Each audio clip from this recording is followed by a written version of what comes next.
Hello, this is, I believe, part 5 of my video series called Muslim Impossible. And at the end of the series, you'll see why it's called that. Of course, when I send it out to Burning Man, it won't have a name. So I'll let people name it whatever they want. Okay. This is a continuation.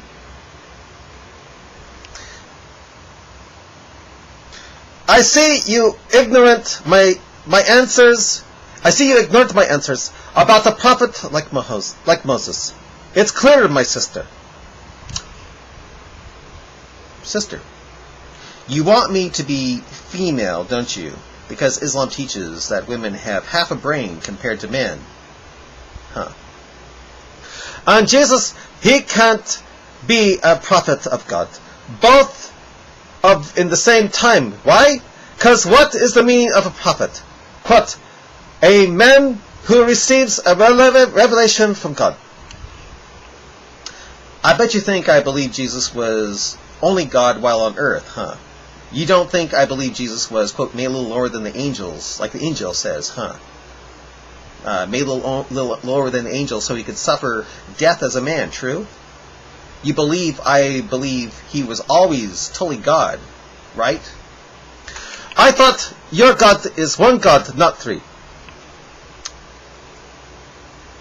Well, he's one God, but in three persons that make up one.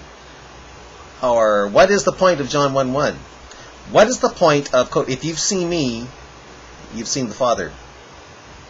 About your question, did Muhammad perform a miracle? Yes, he did. The moon rending. If you believe the moon was rent, even though there was no scientific evidence the moon was ripped in two in the time of Muhammad, will you eat real poison mushrooms on YouTube after eating 7 ajwa dates in the morning? But by God's permission, not by his permission. Again, when was it recorded that the moon split in two in the time of Muhammad? And if he did perform a miracle, doesn't that contradict the Qur'an that says he didn't do miracles? So which are we to believe? He split the moon, or believe the Qur'an that he didn't do signs and wonders? Which is it? And yes, I believe about 7 ajwa dates. I believe about the 7 ajwa dates.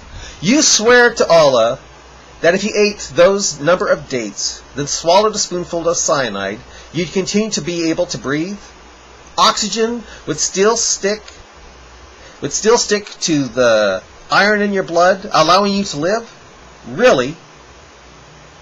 Make a video on YouTube of you doing that with actual people who aren't Muslims performing taqqiya and being paid a ton of oil money from Saudi Arabia, but are truthful. And if the cyanide doesn't kill you, you'll make tons of converts for Islam. You say, quote,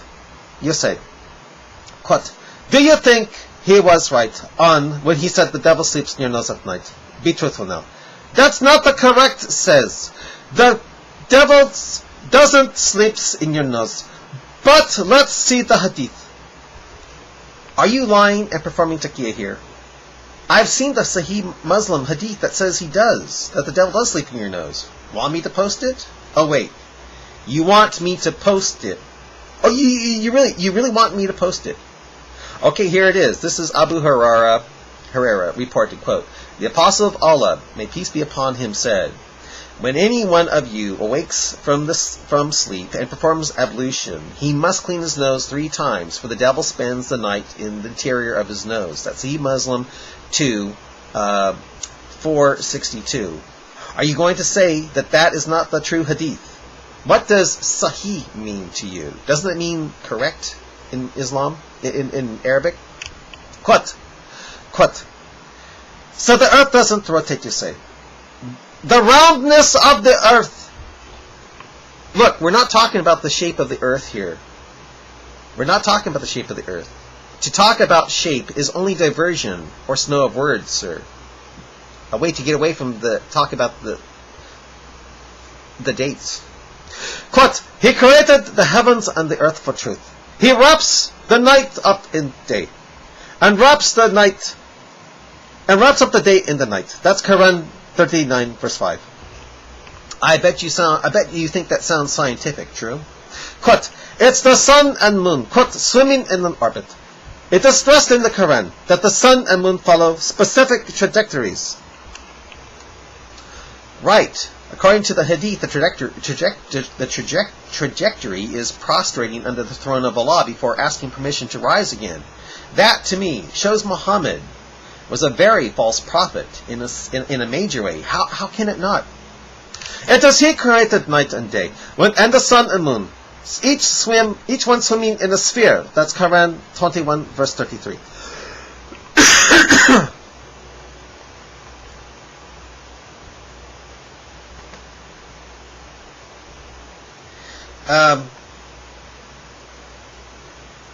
And according to Al-Tabari, the sphere is made of water and is called a chariot, that if the sun falls off of, a solar eclipse occurs. Not the sun being blocked out by the moon. As a matter of fact, the Quran says the sun never can catch up to the moon. Does that sound scientific to you? The word swim in the above verse is expressed in Arabic by the word sabaha, and is used to describe the movement of the sun in space. How about asking permission to rise? What's that mean in Arabic? The earth rotating?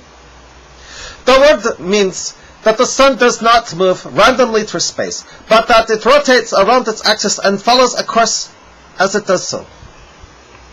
If so, and it's not al-taqqiya by some Muslim scholar, what does, quote, ask permission to rise again? What does that mean? The fact that the sun is not fixed in position, but rather follows a specific trajectory is also stated in another verse. And the sun runs to its resting place. Ever take a flight from Europe to the States? Does the sun look like it's running to a resting place to you? Be truthful now. That is the decree of the Almighty, the All-Knowing, Quran 36:38. No, that's what Muhammad said, proving him to be a false prophet and making him not the prophet Deuteronomy talks of, that Muslims want so bad to make it look like the, quote, clear signs aren't lying. These facts set out in the Quran were only discovered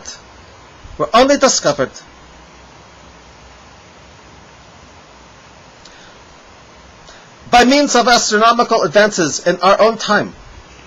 How does the sun running to a resting place, setting in a murky spring, and, quote, swimming in orbit,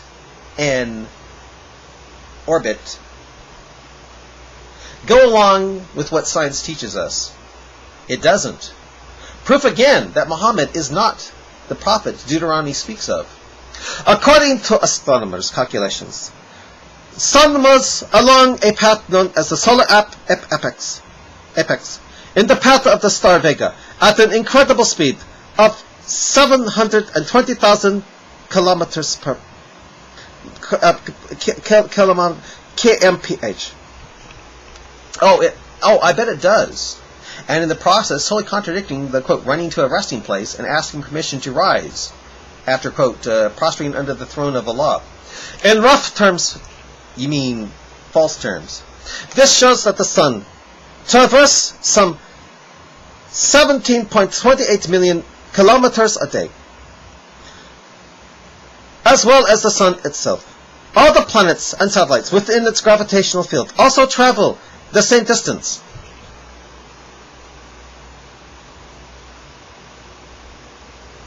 If so, what part of the galaxy will the sun be asking Allah permission to rise over? What part of the galaxy is Allah's throne for it and the moon to prostrate under? Did you know that Al-Tabari has Muhammad saying that at night the sun and moon prostrate under Allah's throne and are given clothes that make them glow? But because the moon prostrates under a different part of the throne, it doesn't get as much radiance as the sun? Does that sound like science to you? Does that sound like a prophecy that has come true? Be truthful now. Be truthful. Did you see the science? Did you see the science? This is a miracle of the Quran, and it's proof from the Lord. proof from the Lord. Yes, I've seen the science, and it's a lie of the Qur'an to say otherwise, which the Qur'an and the Hadith lie so horribly with proving Muhammad to be a false prophet. But the earth doesn't rotate according to the Bible. So what are you saying is that when the Qur'an is so are you saying then that the Qur'an is right about being a confirmation reminder of that which went before it after all? The flat earth is established and can never move. The sun hurries back to where it rises. Does it mean the whole earth or the Holy Land? When it says the sun hurries back, does it really hurry back, proving the Bible false? Or is that poetic of how quickly the days go by? Where in the Bible does the sun, quote, ask permission to rise and prove beyond a shadow of a doubt that the Bible is like the Qur'an, and thus